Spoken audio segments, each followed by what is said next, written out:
Namni suuraa irratti argitan kun Miikaa'el Ekvaal jedhama. Lammii biyya Iswiidiniiti. Akka lakkoofsa Awurooppaatti bara 2008 fiigicha maaraatoonii biyya Iswiidin magaalaa Gootenberg keessatti gaggeeffame irratti hirmaate. Dorgommiin akkuma jalqabeen dhukkubni garaa kaasaa takkaa garaa isa yaasu isa qabee namichi dhukkubsachuu jalqabe. Fiigicha irra osoo jiruu garaa kaasaan hedduu itti hammaatee ifumarratti yaasuu jalqabe. Albaatiin miila irraan gad yaatee hamma lafarra xapxap jechuu eegalte.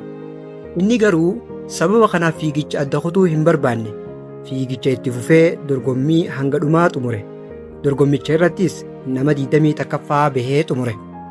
San booda suuraan isaa kan asirra jiru kun kan albaatiin irraa mul'atu. Kan innis sababa kanaan fuula isaa walitti guuree adda walitti suntuursee miira dhukkubbii agarsiisu kun miidiyaa hawaasummaa yookaan sooshaal miidiyaa irratti haalaan qoodame. Bakka inni deemu hundatti muudii itti qabachaa turan. Maqaa qoosaa baajismaanan isaaf moggaasan. Hiikkaan maqaa qoosaa kanaatis abbaa sagaraa yookaan nama abbaa udaanii jechuudha. Inni garuu taatee tanaaf gurra hin laanne. Fiigicha adda kutee mana fincaanii deemuu hin yaanne.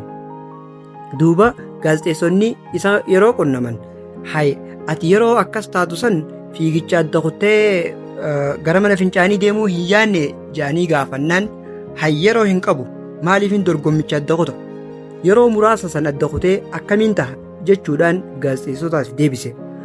Namni maal naan jedhan je'ee abdii hin kutanne. Namni kun fiigicha san boodaas bara 2014tti dorgommii walfakkaataa biyya Deenmaark magaalaa Kopenhaagenitti qophaa'e irratti fiigee tokkoffaa bahuu qofaa miti riikardii haaree akka addunyaatti galmeesse. Yeroo kana amma warri kaleessa isa xiqqeessuu fi isatti qoosaa turan haareetti ol ka'anii kabajaadhaan harka isaaf dhawan. Mee isin hoo kaayyoo keessan galmaan gayuuf aarsaa akkamii kafaltu?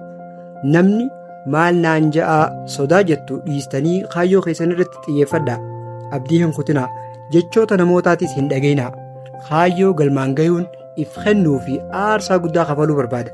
Galmi guddaan aarsaa guddaa barbaada. Kanaafuu wantoota si mudatan, wantoota si kuffisan, wantoota hamilee si cabsaniif harka hin kennin. Abdii hin kutin. Jechoota namootaatiin hamilee hin cabin. Warra negatiif qofa dubbatan hin dhagahin. Warra kaayyoo kee hin agarre, warra mul'ata kee hin hubanne isaan hubachiisuudhaaf yeroo kee hin gubin. Yeroo hunda fuulduratti malee warri wacu warri odeessu waan jedhan hin dhagahin.